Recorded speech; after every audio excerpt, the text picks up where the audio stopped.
तो दोस्तों इस वीडियो में हम reflection and transmission of progressive wave के बारे में बात करने वाले हैं। तो सबसे पहले देखते हैं दोस्तों ये रिफ्लेक्शन और ट्रांसमिशन होता क्या है। So when progressive wave is travelling, कोई प्रोग्रेसिव वेव ट्रैवल कर रही है एंड सडनली मीडियम चेंजेस, और मीडियम अगर चेंज होता है तो at the boundary of two mediums, मतलब दोनों मीडियम के बाउंड्री पे क्या होता है, देखिए certain part of wave energy comes back in the same medium. तो कुछ पार्ट उसी मीडियम में वापस चलाता है उस वेव एनर्जी का, उसको रिफ्लेक्शन बोलते हैं। और सम पार्ट जो है, कुछ पार्ट आगे चला जाता है उस वेव एनर्जी का। So some part of the wave energy transmit in other medium is called as transmission. ठीक है, कुछ पार्ट उसी मीडियम में वापस आता है, उसको रिफ्लेक्शन बोलते हैं। कुछ पार्ट आगे चला जाता है, उसको बोलते हैं दोस्तों ट्रांसमिशन। तो यहाँ पे डायग्राम के थ्रू हम ये रिफ्लेक्शन और ट्रांसमिशन क्या होता है उसको समझते हैं। तो सबसे पहले दोस्तों प्रोग्रेसिव वेव जो होती है उसके दो पार्ट्स हमने देखे हैं, उसके दो टाइप्स हैं। पहला है लॉन्जिट्यूडनल वेव और दूसरा है यहाँ पर ट्रांसवर्स वेव। तो लॉन्जिट्यूडनल वेव मतलब साउंड वेव और ट्रांसवर्स वेव मतलब वेव ऑन स्ट्रिंग। तो इन दोनों के लिए रिफ्लेक्शन क्या होता है और ट्रांसमिशन क्या होता है उसकी हम यहाँ पे बात करेंगे। तो सबसे पहले समझते हैं लॉन्जिट्यूडनल वेव के लिए रिफ्लेक्शन और ट्रांसमिशन क्या होता है। तो यहाँ पे देखिए दोस्तों एक वॉल है और यहाँ पे एयर है, मतलब ये एक अलग मीडियम है और ये एक अलग मीडियम है, और आपने यहाँ पे एक साउंड सोर्स रखा हुआ है, मतलब स्पीकर है मान लेते हैं, या फिर आप यहाँ से बोल रहे हो। तो ये साउंड वेव मतलब जो प्रोग्रेसिव वेव है ये ट्रैवल करती हुई जाएगी। और यहाँ पे देखिए दूसरा मीडियम है, तो यहाँ पे दूसरे मीडियम की जो है ये बाउंड्री, इस बाउंड्री पे क्या होगा, ये वेव का कुछ पार्ट पीछे आएगा, रिफ्लेक्ट करेगा। ठीक है, उसको रिफ्लेक्शन बोलते हैं। और कुछ पार्ट जो है वो आगे चला जाएगा, उसको ट्रांसमिशन बोलेंगे। ठीक है, तो फिर ट्रांसवर्स मतलब वेव ऑन स्ट्रिंग के लिए रिफ्लेक्शन और ट्रांसमिशन क्या होता है, तो उसके लिए हम यहाँ पे एक एग्जांपल लेते हैं। तो सपोज दोस्तों यहाँ पर एक स्ट्रिंग है, ये सपोज दो स्ट्रिंग अटैच की गई हैं, ये एक मोटी स्ट्रिंग है और यहाँ पे एक पतली स्ट्रिंग है, ये थिन है ये थिक है। ठीक है, और आपने क्या किया, आपने यहाँ पे इसको पकड़ा और आपने इसको एक झटका दिया कुछ इस तरीके से। ठीक है, तो यहाँ पे क्या प्रोड्यूस होगा दोस्तों, यहाँ पे एक पल्स प्रोड्यूस होगी कुछ इस तरीके से। ठीक है, और ये जो पल्स है ये टाइम के साथ साथ ट्रैवल करना शुरू करेगी। तो यहाँ पे ये मोटी स्ट्रिंग एक मीडियम है और ये पतली स्ट्रिंग जो है ये अलग मीडियम है। ठीक है, तो यहाँ पे दोस्तों मीडियम चेंज हो रहा है। ठीक है, यहाँ पे मीडियम चेंज हो रहा है। तो जहाँ पे मीडियम चेंज होता है इस वेव का दोस्तों कुछ हिस्सा यहाँ से पीछे आएगा, उसको रिफ्लेक्शन बोलेंगे, और कुछ हिस्सा जो है वो आगे चला जाएगा, उसको हम ट्रांसमिशन बोलेंगे।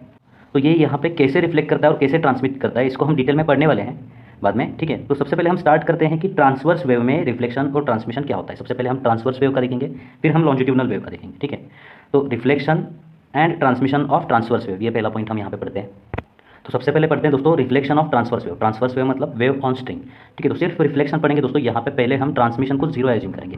ठीक है, ट्रांसमिशन हम बाद में पढ़ेंगे, पहले तो ट्रांसमिशन को जीरो एज्यूम करेंगे। ठीक है, तो इसमें जो पहला पॉइंट आपको पढ़ना है दोस्तों, wave travelling from rare to denser medium. तो फर्स्ट पॉइंट हमें क्या पढ़ना है, देखिए दोस्तों wave travelling from rare to denser medium. ठीक है, तो यहाँ पे देखिए ये स्ट्रिंग जो है ये स्ट्रिंग रेयर मीडियम है और यहाँ पे आपने इसको अटैच किया है, ये एक वॉल है और ये जो वॉल हुई ये डेंसर मीडियम हुई। ठीक है, और यहाँ पे ये जो पॉइंट है ये फिक्स्ड है, ये मूव नहीं हो रहा है, ये फिक्स पॉइंट है। तो वेव कहाँ से कहाँ ट्रैवल करेगी, अगर आपने इसको यहाँ पकड़ा और ऐसे एक झटका दिया तो यहाँ पे एक पल्स जनरेट होगी और ये पल्स ट्रैवल करेगी इस डायरेक्शन में। वो कहाँ से कहाँ जा रही है, ये स्ट्रिंग रेयर मीडियम है और ये जो वॉल है ये डेंसर मीडियम है।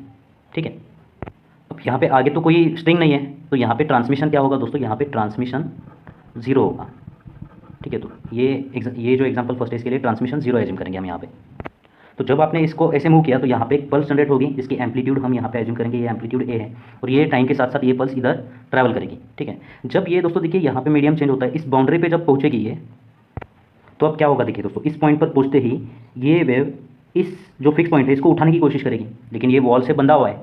ठीक है, तो ये वेव जो है ये पल्स इस पॉइंट को नहीं उठा पाएगी, मतलब ये वेव इस पॉइंट के ऊपर एक फोर्स लगाएगी ऊपर की तरफ, लेकिन ये पॉइंट तो फिक्स है, तो वो पॉइंट जो है उस वेव पे अपोजिट डायरेक्शन में रिएक्शन फोर्स लगाएगा, इसलिए इस पॉइंट पे जाते ही ये वेव पलट जाएगी। ठीक है, तो इसके आगे देखिए ये पलटेगी और इस डायरेक्शन में आना शुरू करेगी। ठीक है, ट्रांसमिशन तो कोई है ही नहीं है, एनर्जी लॉस भी नहीं है। ठीक है, तो एनर्जी लॉस नहीं हो रहा है तो ये जिस एम्पलीट्यूड से आगे गई थी उसी एम्पलीट्यूड से पीछे आएगी। अगर ट्रांसमिशन जीरो है, एनर्जी लॉस जीरो है, तो एम्पलीट्यूड दोस्तों सेम रहेगी, ये कंसेप्ट आपको ध्यान में रखना है। ठीक है, अगर ट्रांसमिशन नहीं हो रहा है तो एम्पलीट्यूड सेम रहेगी, अगर ट्रांसमिशन हो रहा है तो एम्पलीट्यूड चेंज होगी, उसके बारे में हम बाद में बात करेंगे। तो फिर से एक बार देखिए दोस्तों क्या होता है, अगर आपने इस स्ट्रिंग को पकड़ा और इसे सपोज आपने इसे मूव किया तो यहाँ पे एक पल्स जनरेट होगी, ये पल्स इधर ट्रैवल करना शुरू करेगी। ठीक है, अब जब ये उस बाउंड्री पर पहुंचेगी जहाँ पे दो मीडियम्स हैं, ये मीडियम अलग है ये मीडियम अलग है, तो ये क्या करेगी, ये पल्स इस पॉइंट को उठाना चाहिए लेकिन उठा नहीं पाएगी। ठीक है, तो ये पार्टिकल जो है ये फिक्स्ड पार्टिकल या फिर वॉल बोल सकते हो, वॉल इसको नीचे पुश करेगी और यहाँ पे क्या होगा, ये पल्स उल्टी हो जाएगी, मतलब इसको हम बोलते हैं क्रेस्ट, इसको बोलते हैं ट्रफ। ठीक है, so if the wave is travelling from rare to denser medium the crest will be reflected back as trough. क्या बोलोगे आप यहाँ पर देखिए, crest will be reflected as trough, ये क्रेस्ट है ये ट्रफ है, और अगर ट्रफ चाहता है तो वो क्रेस्ट करके रिफ्लेक्ट हो जाएगा, एंड वाइस वर्सा बोल सकते हो आप यहाँ पे। ठीक है, सो wave If the wave is traveling from rarer to denser medium, crest will be reflected as trough and trough will be reflected as crest.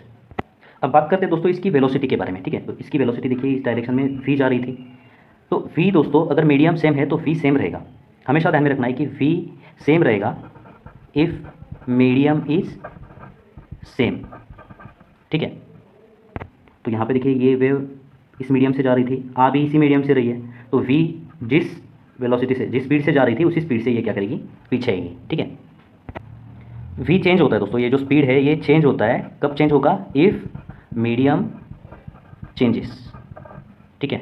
v same रहेगा, अगर मीडियम सेम है तो उसी स्पीड से ये आएगी, और v चेंज होगा अगर मीडियम चेंज होगा, तो ये बात आपको ध्यान में रखनी है। अब एक और बात ध्यान में रखनी है दोस्तों आपको फ्रीक्वेंसी के बारे में, ठीक है। ये जो वेव है इसकी फ्रीक्वेंसी जो है ना, ये फ्रीक्वेंसी ऑलवेज कांस्टेंट रहती है, ये कभी भी चेंज नहीं होती है, ठीक है। जिस फ्रीक्वेंसी से ये वेव ट्रैवल कर रही है वो हमेशा सेम रहेगी, मीडियम कोई भी हो, ठीक है। अब हमें पता है दोस्तों v और n के बीच रिलेशन क्या है, आपको पता है v is equal to N lambda, ठीक है। n हमेशा सेम रहता है, n चेंज नहीं होगा, ठीक है। तो अगर v चेंज नहीं होगा तो लैम्डा भी नहीं चेंज होगा, ठीक है। तो v और लैम्डा की प्रॉपर्टी सेम रहेगी, और अगर v चेंज होगा तो लैम्डा भी चेंज होगा, ठीक है। तो यहाँ पे देखिए दोस्तों v सेम रह रहा है तो लैम्डा भी सेम रहेगा, और n तो सेम रहने ही वाला है, ठीक है। सिर्फ एक बात आपको ध्यान में रखनी है कि v कब चेंज होता है, v तभी चेंज होगा जब मीडियम चेंज होगा, फ्रीक्वेंसी कभी चेंज नहीं होगी, ठीक है। और अगर v चेंज होगा तो लैम्डा भी चेंज होगा, ठीक है। और अगर ट्रांसमिशन 0 है तो a चेंज नहीं होगा, अगर ट्रांसमिशन है तो a भी चेंज होगा, ये आपको ध्यान में रखना है, इसको हम बाद में समझेंगे। तो बात करते हैं दोस्तों इनके इक्वेशंस के बारे में, ठीक है।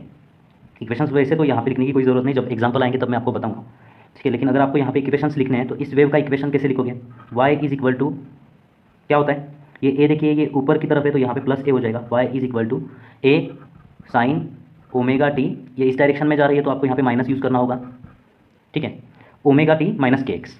और यहाँ पे देखिए दोस्तों यहाँ पे क्या होगा, यहाँ पे ओमेगा क्या होता है, omega is what 2 pi divided by T होता है, या फिर आप बोल सकते हो 2 पाई एन होता है, और के क्या होता है, के होता है 2 पाई डिवाइडेड बाई लैम्डा, ठीक है। तो इस वेव का इक्वेशन क्या होगा, देखिए एन सेम है लैम्डा सेम है, एन सेम है लैम्डा सेम है, तो ओमेगा और के चेंज नहीं होगा यहाँ पे, ठीक है। तो इसका इक्वेशन क्या होगा, जैसे कि ये इस डायरेक्शन में जा रही है तो y इज इक्वल टू क्या होगा, यहाँ पे माइनस की जगह हो जाएगा सिर्फ प्लस, और यहाँ पे देखिए ये एम्पलीट्यूड ऊपर की तरफ है तो यहाँ पे प्लस था, यहाँ पे नीचे की तरफ है तो यहाँ पे माइनस हो जाएगा, minus a sine omega T plus के एक्स, ये इक्वेशन हो जाएगा, ठीक है। तो ये तो पहला पॉइंट हो गया दोस्तों, wave is travelling from rare to denser medium, तब क्या होता है, कुछ इस तरीके से होता है। अब जब वेव डेंसर से रेयर मीडियम जाती है, ट्रांसमिशन 0 होता है, तब क्या होता है हम देखेंगे। तो दूसरा पॉइंट हमें देखना है दोस्तों, reflection of wave travelling from denser to rare medium, और यहाँ पे भी दोस्तों हम ट्रांसमिशन 0 एज्यूम करेंगे, ठीक है, ट्रांसमिशन को यहाँ पे कंसीडर नहीं करेंगे। तो यहाँ पे डायग्राम को ड्रॉ करके हम समझते हैं कि रिफ्लेक्शन डेंसर से रेयर मीडियम कैसे होता है।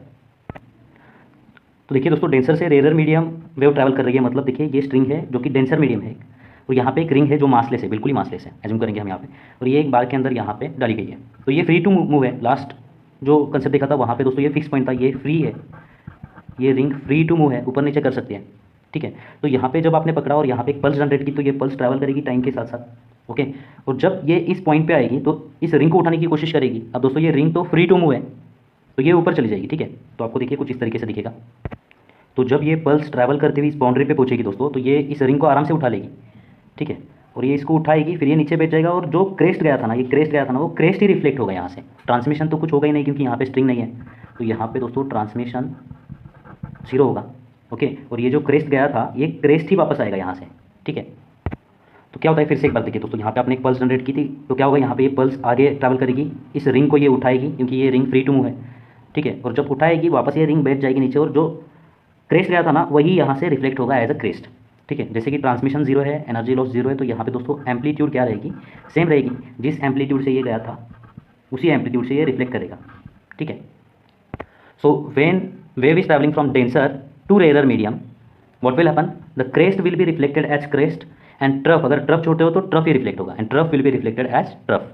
So when wave is traveling from denser to rarer medium, crest will be reflected as crest, crest जाएगा तो crest ही आएगा, and trough will be reflected as trough, और अगर trough जाएगा तो trough ही वापस आएगा, ठीक है। तो जैसे कि मैंने आपको यहाँ पे बताया दोस्तों, ट्रांसमिशन 0 है तो एम्पलीट्यूड सेम रहेगी, जिस एम्पलीट्यूड से ये गया उसी एम्पलीट्यूड से वापस आएगा। मीडियम देखिए दोस्तों, जिस मीडियम में गया उसी मीडियम में वापस आ रहा है, तो जिस स्पीड से गया उसी स्पीड से आएगा वापस, ठीक है। जिस फ्रीक्वेंसी से गया उसी फ्रीक्वेंसी से वापस आएगा, फ्रीक्वेंसी चेंज नहीं होती है। तो अगर वी एन चेंज नहीं हो रहा है तो लैम्बडा भी जो होगा उसी लैम्बडा से वापस आएगा, लैम्बडा भी चेंज नहीं होगा यहाँ पे।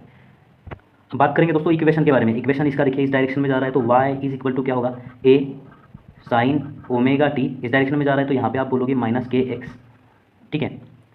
इस वेव का इक्वेशन है ये, y1 बोलेंगे इसको, ठीक है। यहाँ पे a जो है हमने प्लस यूज़ किया है क्योंकि ये ऊपर की तरफ है, प्लस a है, ठीक है। अब इस वेव का इक्वेशन क्या होगा दोस्तों, ये y2 बोलेंगे इसको, तो y2 क्या होगा देखिए, y2 will be equal to, यहाँ पे देखिए ऊपर ही है तो ये प्लस होगा, plus a sine omega T. इस डायरेक्शन में आ रहा है तो प्लस के एक्स। यहाँ पे ओमेगा की वैल्यू ओमेगा ही रहेगी क्योंकि n सेम है, और k की वैल्यू k ही रहेगी क्योंकि लैम्बडा भी सेम है, ठीक है। क्योंकि ओमेगा होता है 2 पाई डिवाइडेड बाय टी, मतलब 2 पाई n सेम रहेगा तो ओमेगा सेम रहेगा, और k होता है 2 pi divided by lambda, lambda same रहेगा तो k भी सेम रहेगा, ठीक है। अब बात करते हैं दोस्तों रिफ्लेक्शन एंड ट्रांसमिशन। ट्रांसमिशन अब लेंगे हम यहाँ पे ऑफ ट्रांसवर्स वेव। तो अब हम दोस्तों यहाँ पे ट्रांसमिशन भी लेके आएंगे, ठीक है। तो इसमें पहली केस आपको क्या पढ़नी है दोस्तों, reflection and transmission of transverse wave when the wave is travelling from denser to rare medium.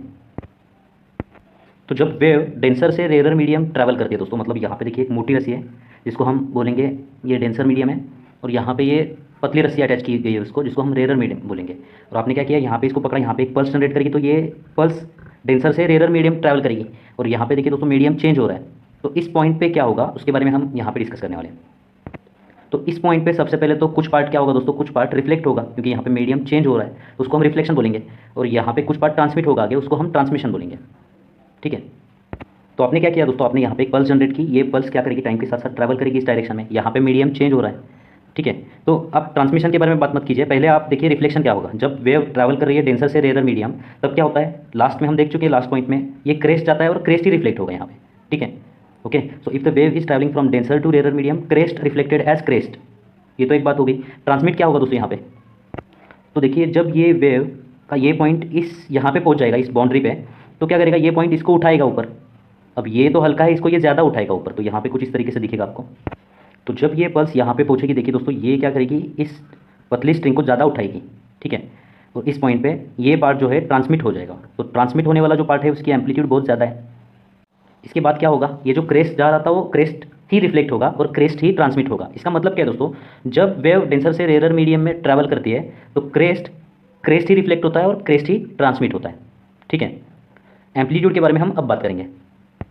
तो फिर से एक बार समझते हैं। देखिए दोस्तों यहाँ पे एक पल्स आपने जनरेट की जिसकी एम्पलीट्यूड मान लेते हैं A1 है, और ये ट्रैवल कर रही है इस डायरेक्शन में, ठीक है। यहाँ पे बाउंड्री चेंज हो रही है तो बाउंड्री चेंज होगी, कुछ पार्ट ट्रांसमिट हो रहा है, कुछ पार्ट रिफ्लेक्ट हो रहा है। तो अगर ट्रांसमिशन हो रहा है तो एम्पलीट्यूड चेंज हो जाएगी, अगर ट्रांसमिशन 0 है तो एम्पलीट्यूड सेम रहेगी। ये लास्ट में हमने देखा था, लास्ट कंसेप्ट में। लेकिन यहाँ पे ट्रांसमिशन हो रहा है तो इसकी एम्पलीट्यूड जो रिफ्लेक्ट हो रही है इसकी एम्पलीट्यूड चेंज हो जाएगी, इसको हम बोलेंगे A2। ये A1 एम्पलीट्यूड थी, यहाँ पे जो रिफ्लेक्ट हुआ क्रेस्ट उसकी एम्पलीट्यूड चेंज होगी, और यहाँ पे भी क्या होगा, जो ट्रांसमिट होगा इसकी भी एम्पलीट्यूड चेंज हो जाएगी, क्योंकि ये मोटी रस्सी थी, ये पतली रस्सी थी, इसने इसको ज़्यादा उठाया ऊपर, ठीक है। तो यहाँ पे एम्पलीट्यूड हम A3 एज्यूम करेंगे। तो ये कुछ एम्पलीट्यूड थी, रिफ्लेक्टेड वेव की एम्पलीट्यूड कम हो जाएगी, और ये जो ट्रांसमिटेड वेव है इसकी एम्पलीट्यूड बढ़ जाएगी।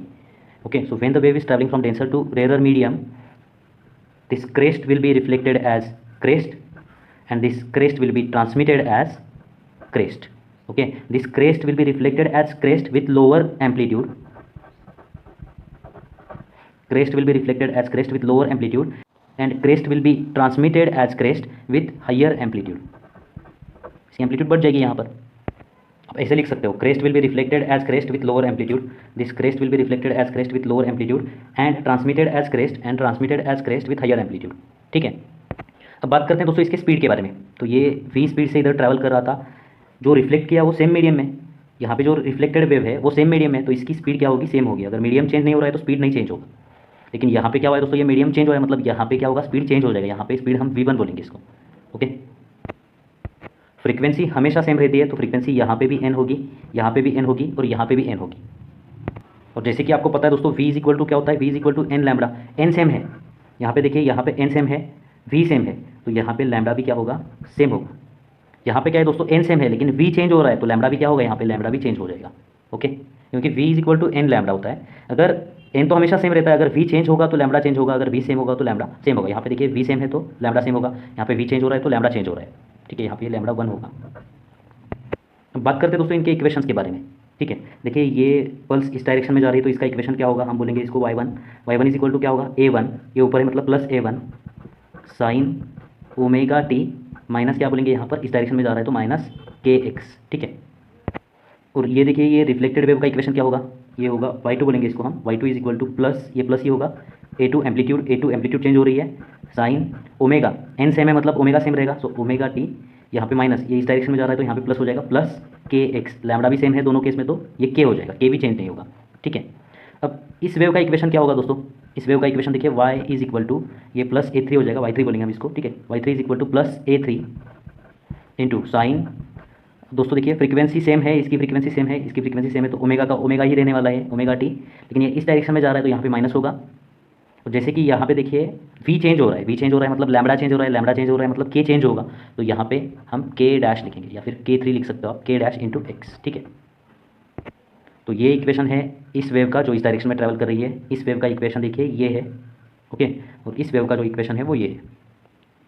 अब बात करते हैं दोस्तों रेरर से डेंसर, मतलब देखिए ये रेरर है, ये डेंसर है, तो पतली स्ट्रिंग से मोटी स्ट्रिंग की ओर अगर वेव ट्रैवल कर रही है तो क्या होगा।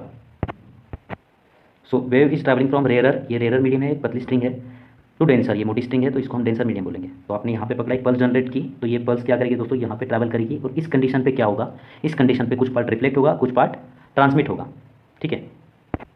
तो ट्रांसमिशन के बारे में हम बाद में बात करते हैं। देखिए आपने यहाँ पे एक पल्स जनरेट की, तो ये पल्स ट्रैवल करेगी रेरर से डेंसर मीडियम, ठीक है। तो जब वेव रेरर से डेंसर मीडियम तक ट्रैवल करती है तो जहाँ पे बाउंड्री होती है वहाँ से crest is reflected as what, trough, ये हम लास्ट पॉइंट में देख चुके हैं, ठीक है। तो यहाँ पे एक क्रेस्ट जा रहा है लेकिन यहाँ से ये एज अ ट्रफ पीछे आएगा, ठीक है। और ये जो क्रेस्ट है वो यहाँ पर पहुँचने पर ये मोटी स्ट्रिंग को उठा पाएगा लेकिन कम उठा पाएगा, ठीक है, ओके। तो यहाँ पे क्या होता है हम यहाँ पे डायग्राम के थ्रू समझते हैं। तो जब ये जो पल्स है ये यहाँ पहुँचेगी तो ये मोटी स्ट्रिंग को उठाएगी लेकिन कम उठा सकती है, इससे कम उठाएगी, ठीक है। तो एग्जैक्ट क्या होता है यहाँ पे देखते हैं हम। तो जब ये देखिए ये जो पल्स है जिसकी एम्पलीट्यूड हम यहाँ पे एज्यूम करेंगे कि a1 है, ये पल्स ट्रैवल करेगी जब इस डायरेक्शन में, तो यहाँ से ये रिफ्लेक्ट होगी एज अ ट्रफ, ठीक है। और ये जब पल्स यहाँ पे पहुँचेगी तो ये इसको उठाने की कोशिश करेगी, ये ज़्यादा नहीं उठा पाएगी, कम उठा पाएगी, तो यहाँ पे ये ट्रांसमिट करेगी as a crest but lower amplitude, ठीक है। तो यहाँ पे आपको क्या सेंटेंस लिखना है दोस्तों, when the wave is travelling from rarer to denser medium the crest will be reflected as trough, crest will be reflected as trough with lower amplitude. तो ये जो क्रेस्ट गया आते वक्त क्या आया, यहाँ पे देखिए ट्रफ आया विथ एम्पलीट्यूड लोअर एम्पलीट्यूड, यहाँ पे एम्पलीट्यूड चेंज होगी क्योंकि ट्रांसमिशन भी हुआ है ना, तो यहाँ पे इसकी एम्पलीट्यूड हम a2 एज्यूम करेंगे, and will be transmitted and crest will be transmitted as, and crest will be transmitted as what, crest, crest जो है वो क्रेस्ट एज अ क्रेस्ट ही ट्रांसमिट होगा यहाँ पे with lower amplitude, lower amplitude क्योंकि ये पतली स्ट्रिंग है, ये मोटी स्ट्रिंग को ज़्यादा नहीं उठा पाएगी, इसीलिए ये एम्पलीट्यूड कम होगी यहाँ पर, इस एम्पलीट्यूड को हम a3 बोलेंगे, ठीक है। अब सिंपली वेलोसिटी के बारे में बात करेंगे। देखिए एम्पलीट्यूड यहाँ पे चेंज हुई, यहाँ पे भी चेंज हुई, ठीक है। अब वेलोसिटी स्पीड क्या होगा दोस्तों, यहाँ पे देखिए जिस स्पीड से जा रही थी उसी स्पीड से यहाँ पे वापस आएगी, क्योंकि ये मीडियम तो सेम है, लेकिन यहाँ पे ये चेंज हो जाएगा, स्पीड v1 हो जाएगा, यहाँ पे v, यहाँ पे v होगा, लेकिन यहाँ पे स्पीड चेंज हो जाएगा। फ्रीक्वेंसी यहाँ पे भी n है, यहाँ पे भी n है, यहाँ पे भी n होगी फ्रीक्वेंसी, ठीक है। तो यहाँ पे v इज इक्वल टू क्या होता है, इक्वेशन आपको पता है, v is equal to n lambda, तो n तो हर जगह सेम है, v सेम होगा तो लैम्बडा भी सेम होगा, तो यहाँ पे वेवलेंथ लैम्बडा, यहाँ पे वेवलेंथ लैम्बडा होगी, लेकिन यहाँ पे v चेंज हो रहा है, n सेम है तो लैम्बडा भी चेंज होगा, वेवलेंथ क्या होगी दोस्तों, यहाँ पे लैम्बडा 1 हो जाएगी, ठीक है। अब बात करते हैं इक्वेशन के बारे में। इसका इक्वेशन क्या होगा, y1 इज इक्वल टू क्या बोल सकते हो आप, यहाँ पे देखिए प्लस a1 ऊपर है तो ये प्लस a1 हो जाएगा, a1 साइन ओमेगा टी, ठीक है, इस डायरेक्शन में जा रहा है तो यहाँ पे ये हो जाएगा माइनस के एक्स, ओके। अब लिखते हैं इसका इक्वेशन, ये इस डायरेक्शन में जा रहा है तो माइनस होगा, एम्पलीट्यूड चेंज हो रही है, इसका इक्वेशन हम लिखेंगे y2 इज इक्वल टू ये होगा माइनस a2, ठीक है, माइनस क्यों, नीचे की तरफ है इसलिए, साइन ओमेगा क्या होगा दोस्तों, यहाँ पे देखिए n सेम है तो ओमेगा सेम रहेगा, तो ओमेगा वॉट, ओमेगा टी, यहाँ पे इस डायरेक्शन में जा रहा है तो ये हो जाएगा प्लस, लैम्बडा भी सेम है दोनों का तो के भी सेम रहेगा, सो प्लस के एक्स, ठीक है। ये इक्वेशन होगा इस वेव का। अब लिखते हैं इसका इक्वेशन, इसका इक्वेशन देखिए क्या होगा दोस्तों, y3 इज इक्वल टू ये a3 है ऊपर की तरफ है तो ये प्लस a3 हो जाएगा, ठीक है। साइन ओमेगा n सेम है तो ये ओमेगा सेम रहेगा हर तरफ, ओमेगा टी इस डायरेक्शन में जा रहा है तो माइनस, लेकिन k क्या होगा दोस्तों, यहाँ पे देखिए k क्या होता है, k is equal to 2 pi divided by lambda होता है, तो यहाँ पे वेवलेंथ लैम्बडा है, यहाँ पे वेवलेंथ लैम्बडा है, यहाँ पे वेवलेंथ चेंज हो रही है लैम्बडा, तो k चेंज हो जाएगा तो उसको हम k डैश बोलेंगे, ठीक है। तो ये इक्वेशन होगा दोस्तों इस वेव का। तो यहाँ पे दोस्तों ये जो ट्रांसफर्स वेव है उसका रिफ्लेक्शन और ट्रांसमिशन ये पार्ट खत्म होता है। नेक्स्ट वीडियो में दोस्तों हम जो लॉन्जिट्यूडनल वेव मतलब साउंड वेव होती है उसका रिफ्लेक्शन उसके बारे में बात करेंगे, ठीक है। और next concept super position of wave क्या होता है उसके बारे में भी हम नेक्स्ट वीडियो में बात करने वाले हैं। तो मिलते हैं दोस्तों आपसे अगली वीडियो में। धन्यवाद।